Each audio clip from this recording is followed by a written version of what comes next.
Buenas noches, muchas gracias a todos por venir. Los que están atrás me pueden escuchar bien. Sí. Bueno, entonces yo vengo a hablarles de lo que sería mi tema de tesis de maestría en ilustración científica, color, huesos y muerte, ilustración científica al servicio de la paleontología. Estos tres temas que vamos a tocar son los tres temas que yo toqué dentro de mi tesis y son pues los tres ejes principales: el color y su descubrimiento en fósiles a partir de información contenida en ellos de melanosomas, huesos y su método para saber cuál era la edad de animales extintos a partir de patrones en las estructuras óseas, y muerte con varios posibles escenarios de muerte de los dinosaurios Triceratops horridus. Entonces, tenemos la ilustración científica unida con la paleontología. La ilustración científica es básicamente la ilustración al servicio de la ciencia. Nosotros tenemos una relación casi simbiótica con los científicos porque ellos hacen sus investigaciones, producen sus resultados, y a pesar de que tienen varias maneras de comunicarlos, textos, gráficos y otras maneras, siempre van a necesitar de la ilustración, y ahí es a donde entramos nosotros. Lo que es la paleontología es el estudio de la historia de la vida en la Tierra a partir de fósiles. Los fósiles son pues partes de plantas, animales, bacterias, hongos, organismos unicelulares que fueron reemplazados por piedra o dejaron sus impresiones en piedra. Entonces, lo que es el paleoarte es la unión de estas dos cosas. Es la representación artística de un paisaje o de un organismo prehistórico. Sí es importante clarificar que paleoarte no solamente incluye ilustración científica, puede haber paleoarte de aficionados que no necesariamente es basado en ciencia. Entonces, el primer tema, que es el color, lo trabajé con la Universidad de Bristol, específicamente con el laboratorio de paleobiología de esta universidad, y colaboré con el laboratorio del doctor Jacob Binder. Jacob Binder, para mi tesis, fue el supervisor externo. Ahorita les cuento un poco más de él, pero para empezar, nosotros como público general a veces absorbemos imágenes como estas porque simplemente vienen de la comunidad científica, ¿verdad? Muchas personas pueden tener un poquito más de curiosidad al respecto, indagar un poco más, pero si algo nos sale a nosotros en una revista de National Geographic, por ejemplo, realmente decimos, bueno, así es, ¿verdad? Pero entonces, para ver un poco cómo se crea una imagen como esta, un inicio simple para la reproducción, o tal vez como más directo, es con los fósiles. Nosotros tenemos muchos fósiles de dinosaurios y de animales extintos en general, y eso es un buen inicio. Pero a partir de eso, nosotros ya tenemos que empezar lo que son los músculos, en el caso de poner arterias, nervios, venas, la piel, y llegamos a lo que es el color. El color realmente es un ámbito en el que los ilustradores científicos podemos tener mucha libertad creativa. Pero en los últimos años se han estado reconstruyendo animales extintos con sus colores reales. Esto a partir de información que está contenida en los fósiles de melanosomas, que ahorita vamos a ver. La investigación de lo que es el paleocolor nos lleva directamente a este científico que les menciono, Jacob Binder, que en su investigación de doctorado, estudiando en la Universidad de Yale en Estados Unidos, descubrió la presencia de melanina en fósiles, y esta presencia de melanina hizo que se pudiera realmente llegar a la conclusión de cuál era el color en vida de ciertos animales. El Psittacosaurus que tenemos aquí, por ejemplo, es una escultura que realizó Bob Nichols, el artista Bob Nichols, y este es un ejemplo de cómo se puede aplicar el color real a un animal extinto, o por lo menos lo más cercano. El 15 de noviembre del 2017 visité el laboratorio de Binder, este es el doctor Jacob Binder, y esta visita funcionó para poder corroborar mi investigación y poder llegar a la conclusión de qué era lo que se iba a hacer. Siempre un ilustrador científico tiene que tener una relación muy cercana con el científico. Entonces, una de las cosas que yo veía de este tema del paleoarte en cuanto al color era que nosotros podíamos ver las imágenes en color y nos decían este es el color real de un dinosaurio o de un animal extinto, pero realmente no se sabe, nosotros como público en general no sabíamos por qué o no sabíamos cuál era el proceso por el que se pasaba para llegar a esta conclusión. Entonces se decidió realizar un infográfico a través de un proceso largo de diferentes elementos incluidos en el infográfico para explicar este proceso. Entonces, bueno, para iniciar lo que era el infográfico se hace una recopilación amplia de todos los elementos necesarios.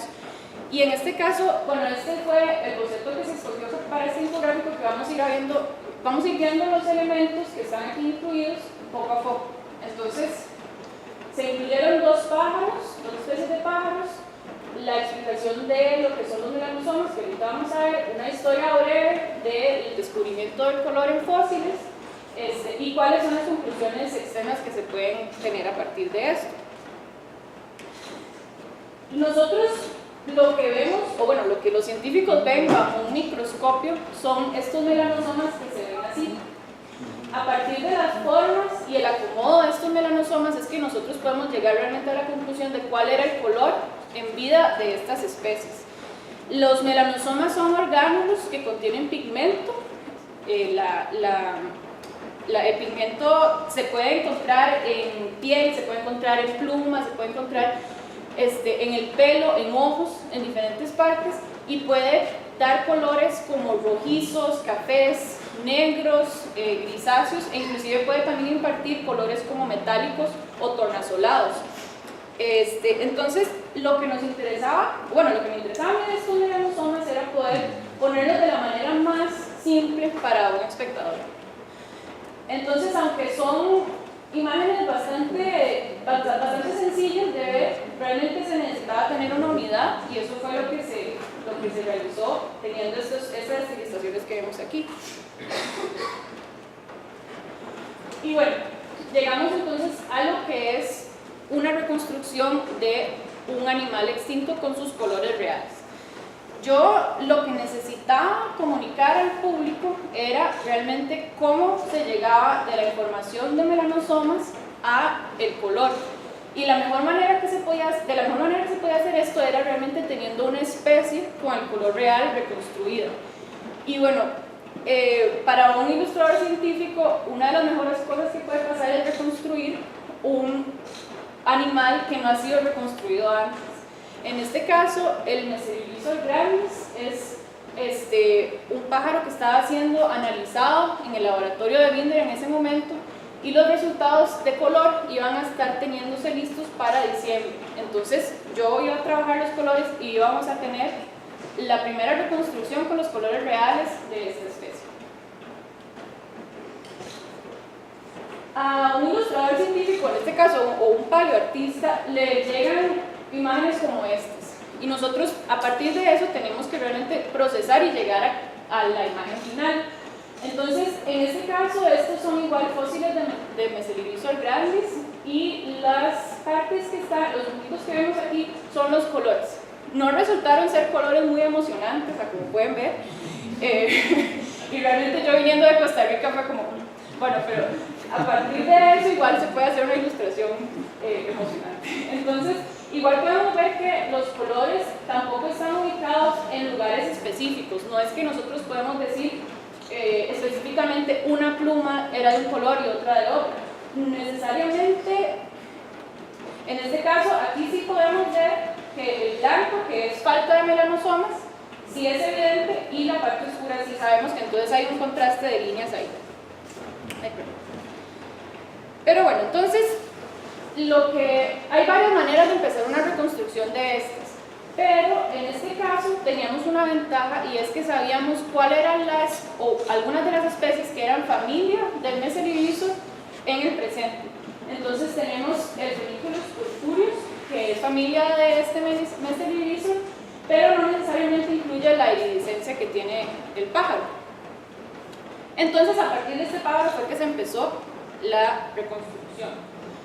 La decisión que yo ya había tomado a partir de muchos bocetos de composiciones de infográficos, que era la primera parte que no se las muestro aquí porque no corresponde necesariamente a ilustración científica, a partir de eso se decide la posición del pájaro. Muy importante es siempre enseñar cuál es la parte del pájaro que es tal vez más particular. En este caso era la cola, que sí sabíamos que era rayada.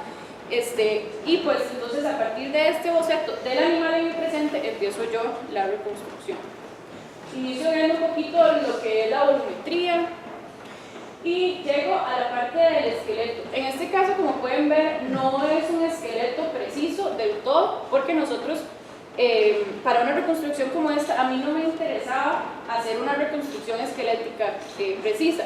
Lo que me interesaba era realmente tener una guía de dónde se iban a unir ciertas partes, ciertos músculos, y poder articular bien el pájaro para el resultado final.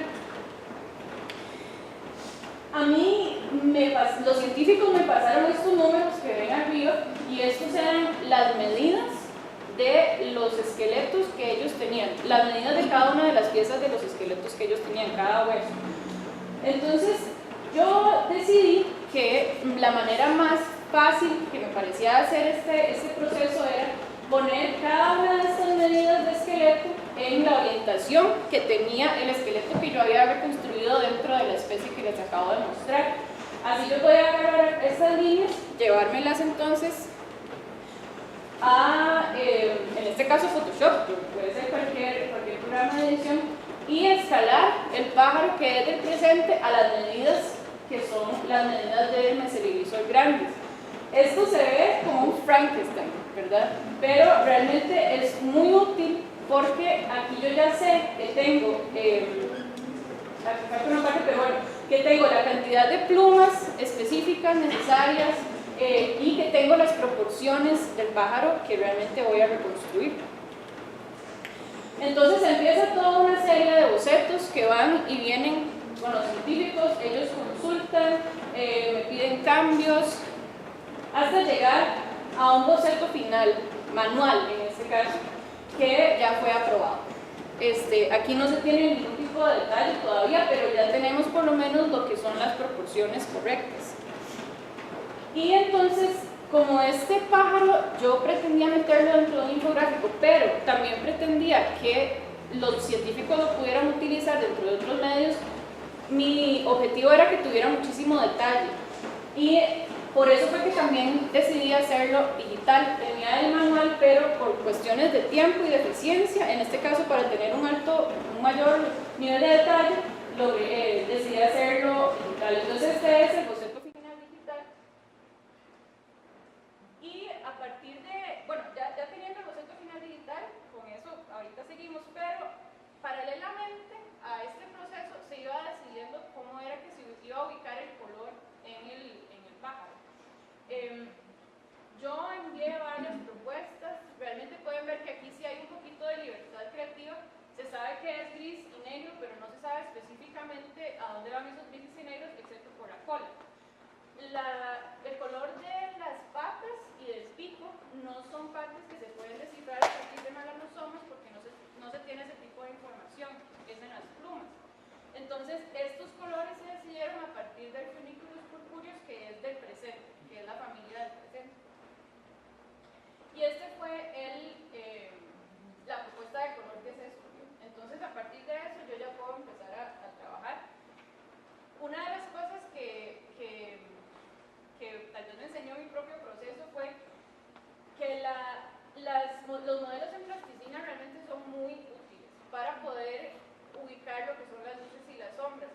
Muchas personas piensan que tal vez ilustradores y pintores tienen que tener un manual mental de cómo funcionan las luces y las sombras perfecto, pero siempre es muchísimo mejor cuando se puede nada más ver, ¿verdad? Entonces en este caso yo podía tener este modelo de plasticina y con eso empezar a basarme con las referencias que podía ver sobre él. Otra cosa que es muy importante para el proceso que yo hice al menos es tener referencias de cómo se ven las plumas negras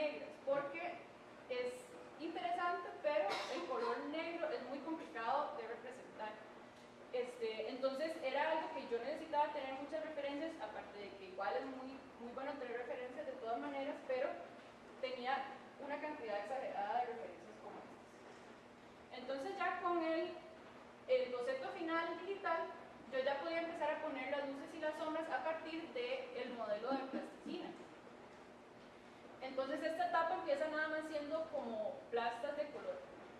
Como les decía, yo quería que fuera una ilustración bastante detallada, entonces había una necesidad de trabajar pluma por pluma cada una de estas partes del pájaro y se llevó un poco el proceso así en diferentes grupos.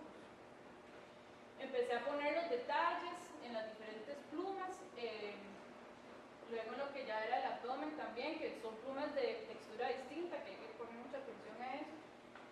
Y bueno, este es el boceto final digital en grises.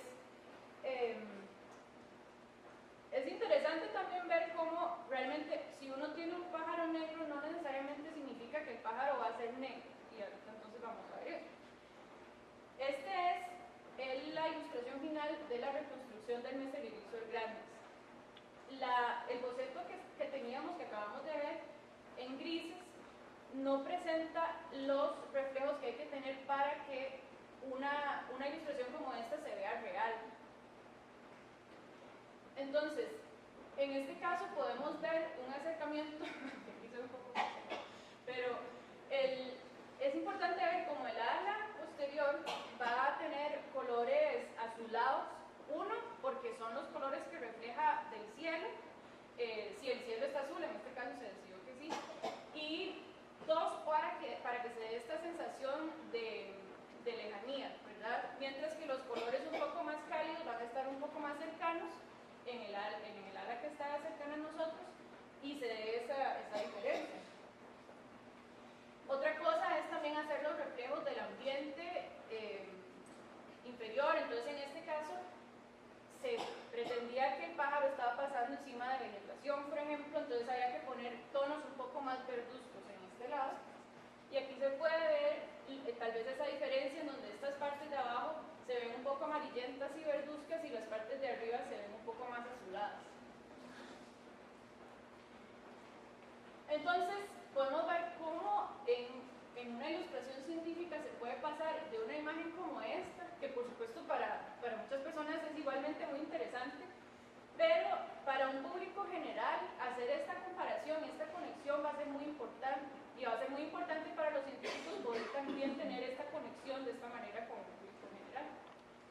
Son un segundo pájaro porque el pájaro que le averiguamos los colores, bueno, que los científicos le averiguaron los colores, era negro con gris, entonces nos reflejaba todos los colores que nosotros necesitábamos poner dentro de lo que la gama de melanosomas nos da.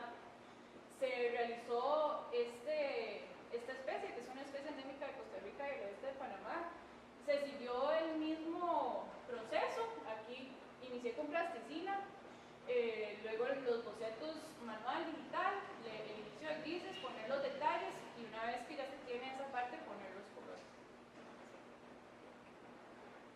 Otra parte que era importante explicar en un método como este, el de descifrar cuáles son los colores a partir de los melanosomas, era que no solo va a ser interesante pues tener el color de los animales como eran cuando vivían, sino cuáles son también las conclusiones que se pueden sacar a partir de esto. En este caso, algunas de estas conclusiones son conclusiones que son pertinentes específicamente al animal, como su ambiente o su comportamiento, y otras son que explican de cosas de otros animales circundantes a los que se les averiguó el color. Si quisieran ver después el infográfico con las explicaciones, ahí va a estar al final. Pero, entonces, este era el boceto que les enseñé, escogido, y el proceso, para que lo puedan ver un poco, yo paralelamente iba poniendo ya los resultados que iba teniendo en este infográfico para ir viendo también si mi decisión de diseño de infográfico iba a funcionar o no. Entonces poco a poco iba metiendo estas cosas. Como pueden ver, estas ilustraciones todavía no estaban terminadas y llegamos al resultado final, que es este infográfico en donde se tiene un contraste de ilustración vectorizada, en este caso, con ilustración suficientemente detallada, que son estas y con conexión a estas. Y bueno, entonces paso a lo que es el segundo tema, que es el tema de los huesos. En este caso es igualmente un tema paleontológico, pero es muy distinto porque vamos a centrarnos en cosas que nosotros no podemos ver con los ojos directamente. Para esta parte de la tesis trabajé con el Centro de Biodiversidad Naturales y con el Black Hills Institute de Investigación Geológica de Estados Unidos. Se trata específicamente de la esqueletocronología y en este caso específicamente del Triceratops horridus. Entonces, bueno, la esqueletocronología es el estudio de las señas de crecimiento, que son las variaciones en el crecimiento grabados a nivel morfológico e histológico. Para este caso en específico iban a ser las señas de crecimiento en huesos de Triceratops horridus. Para mi caso de estudio, yo utilicé la investigación de un estudiante que estaba averiguando la cantidad de años que podía tener un Triceratops horridus de un grupo que había sido excavado de una excavación que se inició en el 2013 en Wyoming, en Estados Unidos. Entonces, para esta pieza era importante, lo más importante era la narrativa visual. Nosotros, al ver un infográfico que nos está explicando un proceso, siempre tenemos que tener algún tipo de guía, ¿verdad? En este caso, bueno, ya les dije, se hizo un infográfico, se decidió hacer un infográfico también explicando cuál era el método que se utilizaba para averiguar la edad de un dinosaurio. Entonces, yo realicé una especie de guía visual, digamos, se puede decir así. Entonces, el celeste para preparación y la explicación con beige. Y los dos tipos de ilustración que vamos a ver es grafito muy detallado y ilustraciones vectorizadas. Les muestro el resultado final primero para ir explicando cada una de las partes en el proceso. Entonces, bueno, aquí a nivel de investigación tal vez esta fue la parte más complicada y la que mostró tal vez más retos para lo que es un ilustrador científico. ¿Por qué? Porque en este caso no se tratan de elementos a los que yo tengo algún tipo de conexión, ¿verdad? Pero es muy importante saber que un ilustrador científico siempre tiene que tener la capacidad de entender el tema y de ver cuál realmente, de entender el tema y saber realmente cómo comunicarlo. Aquí tenemos los diferentes, bueno, aquí no se ve tan celeste, pero estas partes en celeste que eran la explicación para el público antes de entender el resto, y esto va a ser el proceso que ahorita vamos a ver. Lo primero y más importante era ubicar al público en qué era lo que estábamos viendo. Entonces, en paleontología es muy común utilizar el trabajo de otras personas como base, y realmente en este caso lo central de este tema no iba a ser una reconstrucción esquelética, entonces no era necesario realmente hacerla 100% yo. Muy importante para utilizar algo así es saber que la persona que uno está utilizando sea realmente confiable, y la única manera de saber eso es que los científicos estén de acuerdo, por supuesto. En este caso se trata de Scott Hartman, que es un artista muy bueno haciendo reconstrucciones esqueléticas de animales extintos, y las reconstrucciones que él hace tienen los permisos para que nosotros, otras personas las puedan utilizar. Que esto también es muy importante, siempre tener el permiso del artista que uno está utilizando como referencia. Es completamente válido, igual ya más a partir del trabajo que uno va realizando, hacer cambios y, bueno, pues también no mantener, por supuesto, la ilustración del artista inicial como trabajo final. El fémur en este caso era el hueso que se iba a utilizar para el análisis de la edad del Triceratops en este caso, porque es el hueso más grueso y con más información del cuerpo, ¿verdad? Entonces aquí, para esta sección del infográfico se utilizó una plasta de color. No era necesario para nada utilizar luces, sombras o cualquier otro tipo de texturas porque distrae, y directamente lo que queríamos era que el público viera el hueso, ¿verdad? En este caso se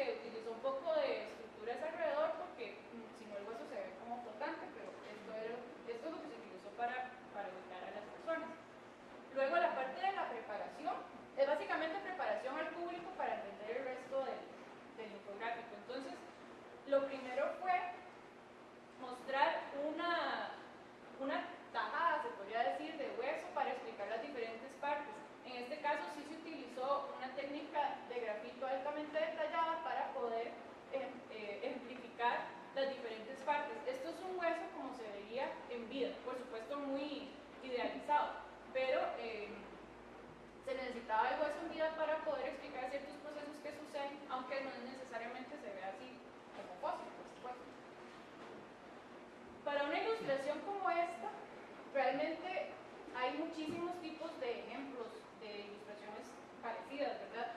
Entonces, en este caso, lo importante es llegar a una funcionalidad en vez de realmente una originalidad en este tipo de ilustración, porque no es lo más importante. La importancia en esta sección era realmente, bueno, primero ignorar las partes que no son necesarias para el resto de la explicación y resaltar las que sí. En este caso tenemos una tajada de un ostión secundario que vamos a ver a través del infográfico con la misma forma, que es importante para la unidad. Para una ilustración como esta, que es algo que nosotros no podemos ver realmente con los ojos así normalmente, es nosotros necesitamos entonces tener diferentes tipos de referencias para poder poner lo que son las luces y las sombras. En este caso se pueden utilizar reconstrucciones digitales, aunque estas no son 100% confiables, hay que tener cuidado. Y bueno, yo vuelvo a el modelo plasticina, que para mí es lo que funciona mejor. Los pasos que seguí para esta ilustración son parecidos a los que les enseñé con el pájaro. Un dibujo lineal, detallado y ya finalizado y aprobado por científicos. La parte manual, sí era manual, y luego la digitalización, finalmente agregar algunos detalles que tal vez no son tan fáciles de poner o tan rápidamente realizables manualmente, entonces se pueden utilizar. Luego teníamos diferentes tipos de huesos, en este caso no es que hay solo 3 tipos de huesos, pero estos eran los que ejemplificaban más lo que yo necesitaba explicar. El hueso fibroso es el hueso más joven, el hueso de fibras paralelas, el tipo de hueso de fibras paralelas es el hueso que está en crecimiento, y el hueso laminar es el hueso más maduro, más compacto. Este es un muy buen ejemplo de cómo un ilustrador científico realmente tiene que poder hacer estas salvedades, en el sentido de que realmente los huesos no se van a ver así, o sea, no vamos a ver un tipo de hueso exactamente así, pero para comunicarle a un público general es necesario hacer estas excepciones para que se entienda mejor el mensaje. Y entonces pasamos a lo que es la explicación del método. Este es, por supuesto, el fémur del Triceratops, y este es el método de taladrado de núcleo de hueso, que es el método por el cual se averigua la edad. Entonces vamos a ver. Así es como se ve un fémur de Triceratops horridus cuando llega al laboratorio. Esto se excava, se enyesa, se mandó de Estados Unidos a Europa y así es como llegó. Y este es el núcleo que se saca del hueso para hacer el posterior análisis. Podemos ver que parece un pedazo de corcho, ¿verdad? No es nada interesante. Inclusive está partido a la mitad, que es algo que puede suceder también. Entonces, a partir de eso que acabamos de ver, se pudieron hacer un montón de cambios y llegar a un resultado como ese que ya vimos, en donde se pueden ver los diferentes estados del hueso a través de la vida en este caso un Triceratops, pero de manera mucho más clara. Estas láminas que están bajo un microscopio, se supone, son predicciones 100%. ¿Por qué? Porque habían una posibilidad de que las láminas que fueron analizadas por el científico no trajeran líneas de crecimiento, y efectivamente eso fue lo que pasó. Entonces, hay 2 razones por las que pueden no haber líneas de crecimiento en láminas como esta, y esas 2 razones tenían que entonces también estar explicadas en el infográfico. Aquí estamos con estas 2 razones que ahorita ya les voy a explicar. Entonces, una de las razones es la remodelación del hueso, ¿verdad?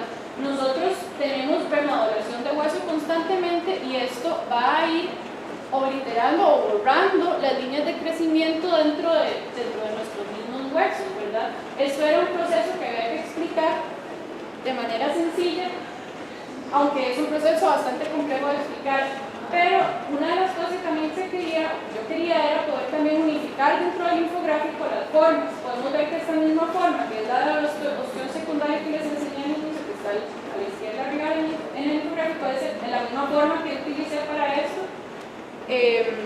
y así tal vez hacer un poco la conexión para el público. La otra razón por la que podría no haber líneas de crecimiento es la teoría latitudinal, que lo que dice es que nosotros, por ejemplo, si somos animales tropicales, no tenemos líneas de crecimiento porque el crecimiento es continuo. Ya eso no pasa porque realmente tenemos comida en los supermercados, ¿no? Pero si nosotros viviéramos en un ambiente en donde tenemos estaciones, cuando llegue el invierno vamos a tener menos comida, vamos a tener menos crecimiento y se van a dar las líneas de crecimiento, pero en el caso de un lugar en donde no hayan estaciones marcadas, no se van a dar estas líneas. Entonces esa era la otra razón.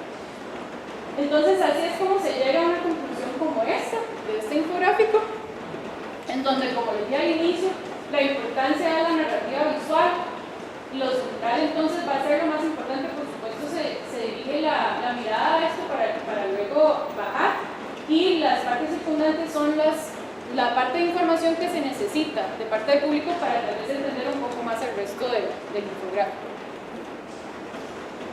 Y bueno, entonces el tercer tema, que es la muerte, es un escenario de una representación en donde vamos a ver representados de la manera en que tal vez los paleontólogos más pueden comunicarse con un público general.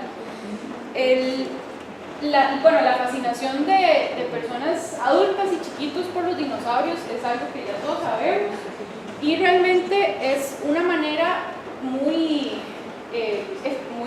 buena de parte de la comunidad de paleontología para poder realmente interesar a otras personas en su tema.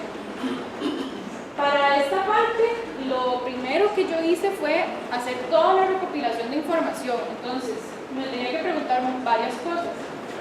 ¿Con quiénes estábamos tratando? Con otra vez los Triceratops horridus, que son de hecho los mismos Triceratops horridus de la excavación que acabamos de ver de la parte pasada. La muerte, ¿cómo se dio? Habían dos opciones. Una era por ahogamiento, por una cabeza de agua, y otra era por atascamiento en un barrial de un swamp. Cuando al final del periodo Cretácico, que es cuando estaban presentes los Triceratops, ¿dónde? En Wyoming, en Estados Unidos, como ya les dije. ¿Cuántos? El grupo excavado, en este caso, ha sido uno de los grupos más grandes que se ha excavado en la historia. Tiene un mínimo de 8 cuerpos completos de Triceratops horridus y más de 1000 fósiles sueltos que no se pueden realmente armar. Entonces, para yo poder ejemplificar esto, realmente era más fácil traer un número un poco más pequeño, y en este caso escogí hacer 4. Siempre son 4 de los que sí están siendo excavados, bueno, que ya se excavaron. En este caso era un juvenil pequeño, un juvenil grande, un subadulto y un adulto. La apariencia va a ser a partir de referencias varias que vamos a ver. El clima, en este caso, en Wyoming, al final del Cretácico, era un clima subtropical y el lugar era un swamp. Entonces, yo empecé con lo que fue la composición del diseño del espacio de los dinosaurios específicamente. Nosotros, con especies vivientes, un ilustrador científico tiene fotos, videos, pieles, esqueletos, cualquier cantidad de referencias, y en el mejor de los casos, la especie misma enfrente de nosotros para poder ilustrarla, ¿verdad? Pero en el caso de un animal prehistórico, la historia cambia por completo y tenemos que empezar a utilizar otro tipo de referencias. Entonces, en este caso, las composiciones de plasticina para mí fueron las mejores, o la manera más eficiente de trabajar. ¿Por qué? Porque mientras yo movía mis dinosaurios de un lado al otro, podía hacer, por ejemplo, 5 fotografías de diferentes composiciones de dinosaurios, mientras que podía tal vez hacer un boceto a mano, ¿verdad? En este caso yo no necesitaba precisión, no necesitaba saber exactamente los tamaños o la dirección de ciertas partes del cuerpo. Necesitaba nada más saber cómo se iban a posicionar los dinosaurios. Para el futuro, yo no utilizaría esta plasticina, esta es la famosa Play-Doh, para este caso yo pensé, bueno, voy a hacer rápidamente las fotografías y las tomo y ya las tengo. Bueno, resulta que en media sesión fotográfica se me empezaron a caer las cabezas y las patas y empezó a ser un desastre, pero ya aprendí. Pero igualmente me funcionó para tener las composiciones que quería y tener una buena referencia para el trabajo que iba a seguir. En este caso escogí las mejores composiciones que estaban tal vez un poco más balanceadas y que me parecen más interesantes para el caso de ahogamiento y el caso de atascamiento en barro, que les cuento que son las dos opciones de muerte. En este caso el tamaño específico de los dinosaurios tampoco era tan importante. Entonces eso me llevó a la investigación del entorno de estos dinosaurios.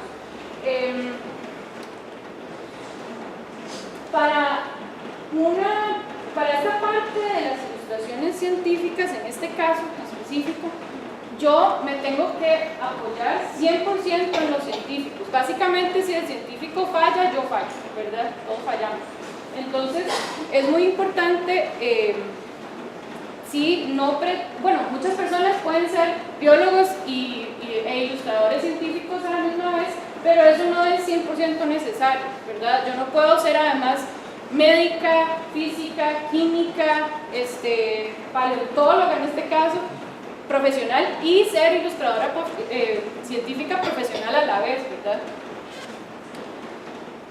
Perdón, en este caso entonces, que es al final del Cretácico, sabemos que esta es la vegetación que está presente en Wyoming. La referencia a partir de investigación científica era que al final del Cretácico en Wyoming el paisaje se parecía mucho a un lugar que se llama Everglades, al sur de Florida en Estados Unidos, y entonces se pueden tener referencias de paisajes de Everglades que tenemos en el presente, por supuesto, que es muy conveniente. Luego, el estado del clima en su momento era algo en donde yo sí podía tener un poco de libertad, y para mi escogencia fue hacerlo con neblina para ayudar un poco a esta sensación de swamp. Aquí quiero hacer una aclaración por un artículo que leí en el periódico acerca de la ilustración científica. No es necesario poner neblina para tapar errores, ¿verdad? Esto no significa que la neblina tapa algún error, lo contrario, realmente. En este caso, en el caso de una ilustración científica, si nosotros tenemos algún hueco de información, más bien es 100% necesario hacer eso evidente. O sea, nosotros no podemos dejar al público ahí medio engañado con neblina, porque eso no puede ser así. Y si algo ya es conocido científicamente, es el deber del científico informarnos a nosotros para nosotros poder ilustrar de manera adecuada la ilustración. Para la redundancia. El área donde estaban estos triceratops tenían que ser un barrial, porque tenían que quedarse pegados. Por supuesto, un triceratops no se queda pegado en cualquier lugar. Entonces también tuve que buscar muchas referencias de barro.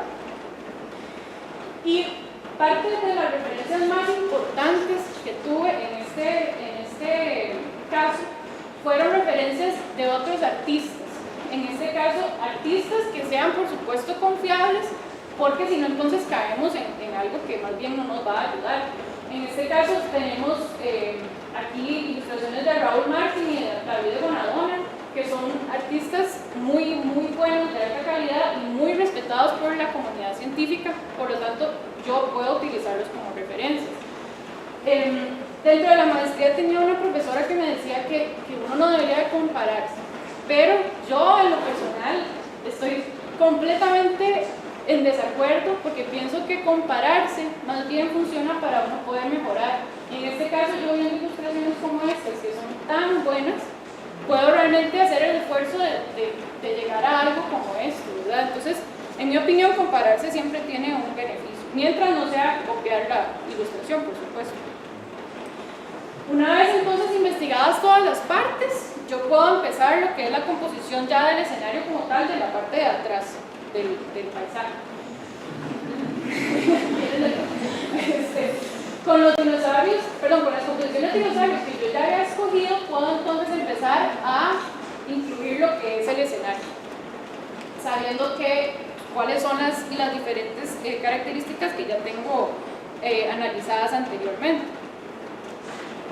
En este caso yo no estoy igual, no estoy haciendo bocetos precisos, no me estoy preocupando por los tamaños tanto, hago rayas así sueltas porque no me quiero preocupar de que después muevo cosas y algo entonces se me arruinó. No, en este caso yo puedo agarrar fotos, ilustraciones y cualquier otro tipo de recurso que tenga y moverlo rápidamente para donde quiero para más facilidad y rapidez. Entonces, estos bocetos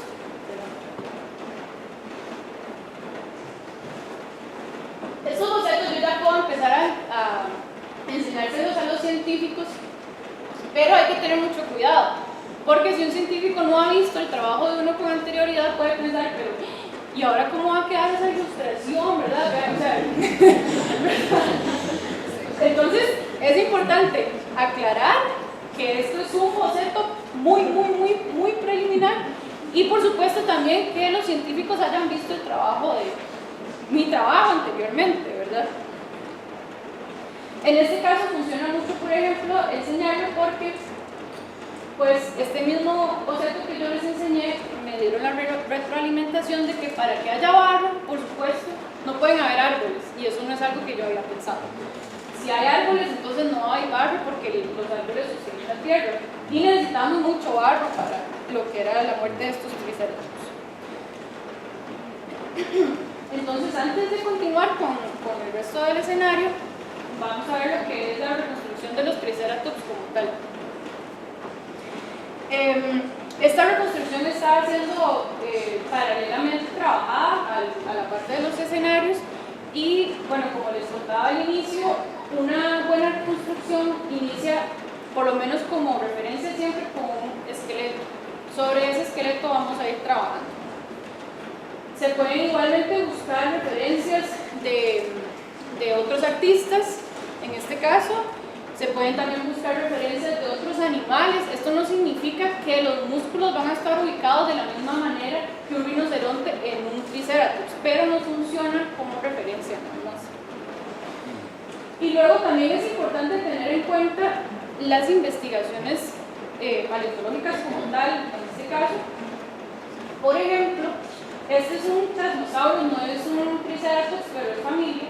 Y en este caso tenemos una teoría que se tenía antes, que los triceratops caminaban con las patas abiertas como una lagartija o un lagarto. Pero a partir de investigaciones científicas de las huellas de los triceratops, se llega a la conclusión de que realmente caminan como un elefante o como un rinoceronte.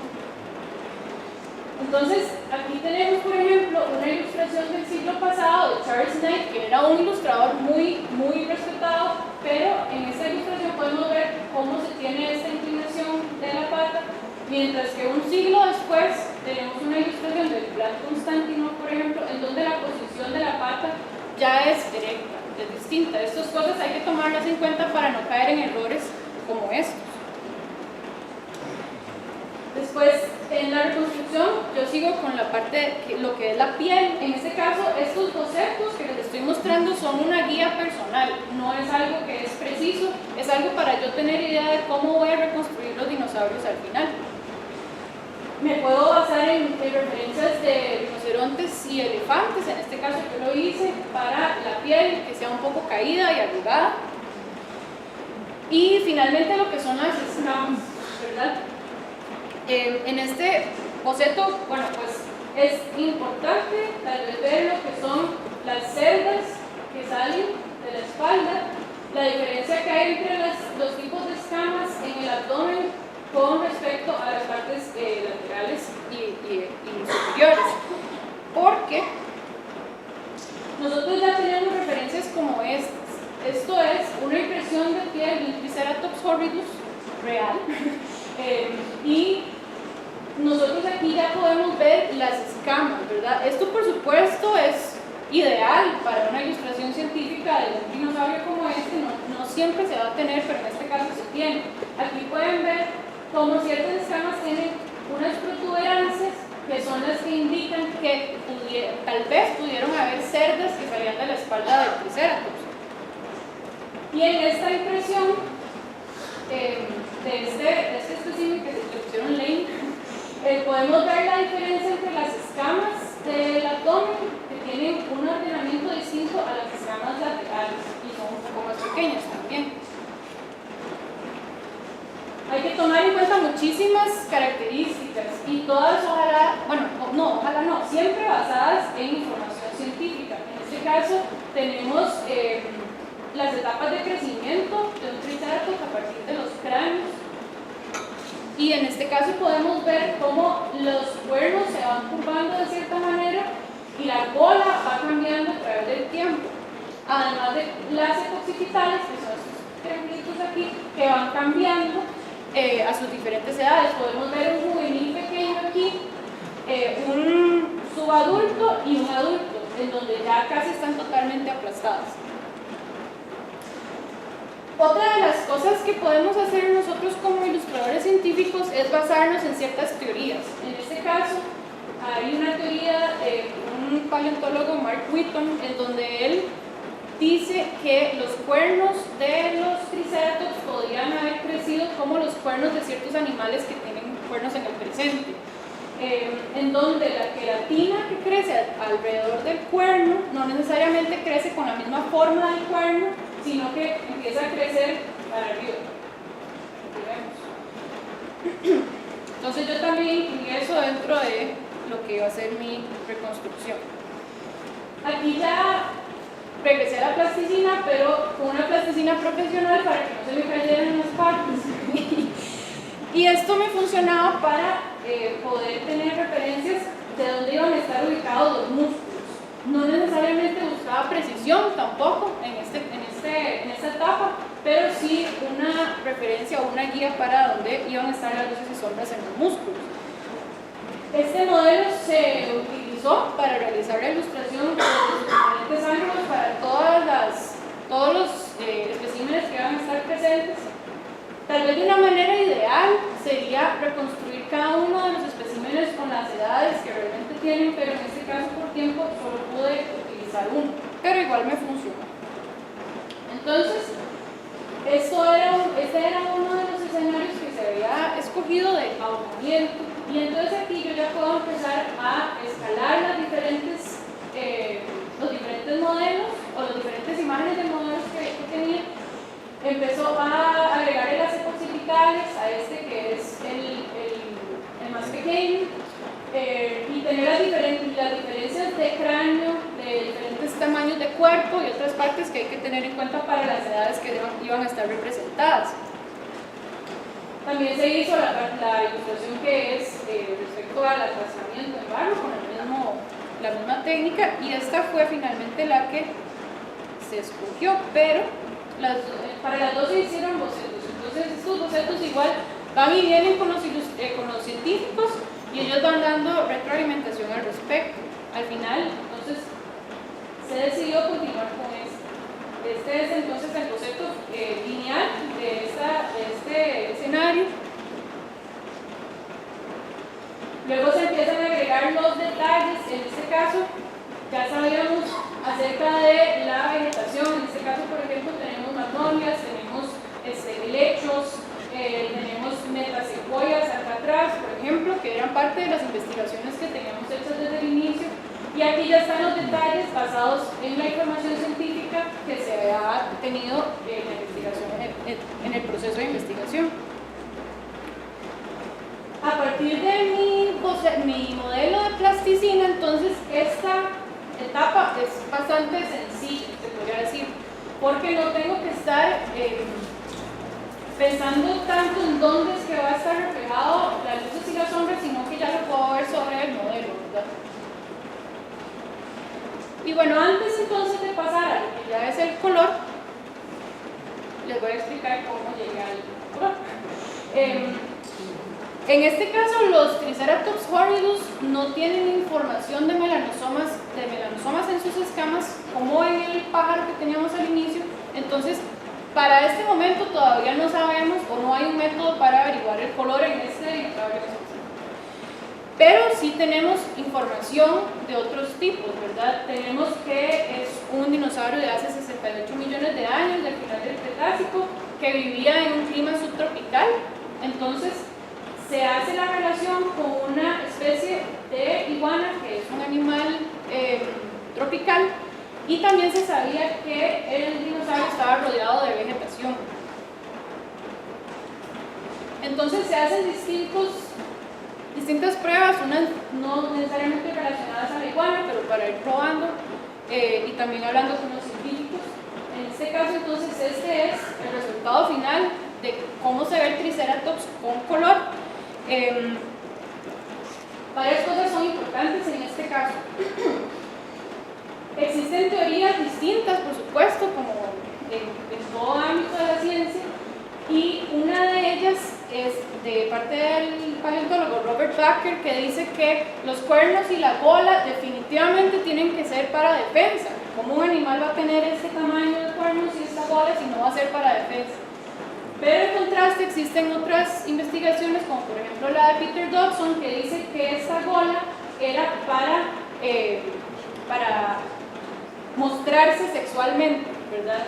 Entonces, en mi caso, y en consulta con los científicos, se decidió que iba a ser efectivamente para mostrarse, y por eso se utilizan más colores en esta área, ¿verdad? Sin dejar de lado que realmente los cuernos también pueden ser utilizados para defensa.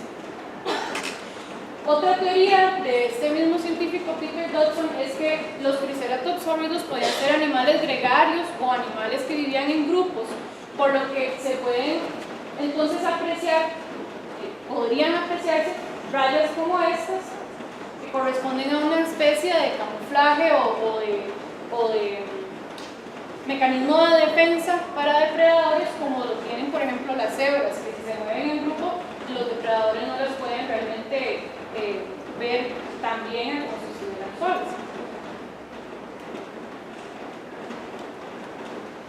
Entonces, con toda la información que ya tenemos, yo podía empezar a poner los colores, en este caso sobre la ilustración de grises,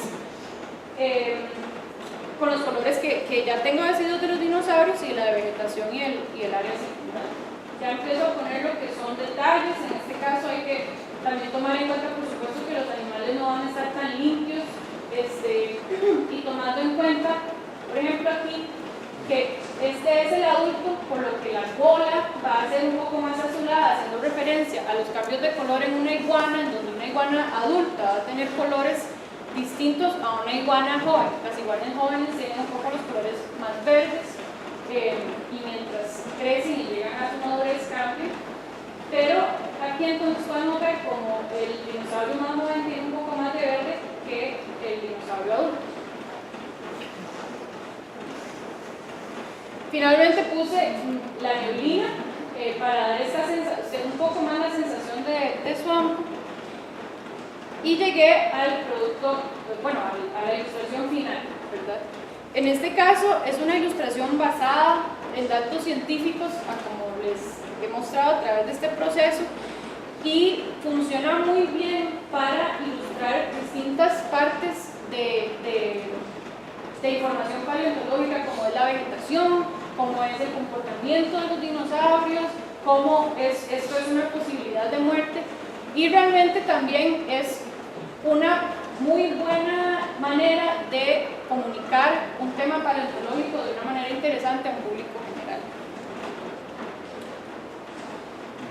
Y entonces, bueno, ese fue el tercer tema del que les venía a hablar, y a partir de estos tres temas que yo toqué, realmente utilicé varios métodos de ilustración y varias maneras de hacer las cosas que no necesariamente tienen que ser utilizadas para estos temas en específico, se pueden realmente aplicar a muchísimos temas científicos y una variedad de temas en paleontología. Se aprendió muchísimo de cómo funciona o cómo podría mejorarse una relación de un científico e ilustrador. Se puede ver también pude ver yo también cómo hay que estar en una actualización constante del tema, porque realmente uno puede caer en errores que ya están siendo publicados como algo obvio, ¿verdad? Entonces hay que tener mucho cuidado con eso. Y en este caso, Mi opinión personal, o tal vez mi conclusión personal, en cuanto a técnicas, es que me funciona muchísimo más a mí poder mezclar las técnicas manuales con las técnicas digitales. Muchas gracias.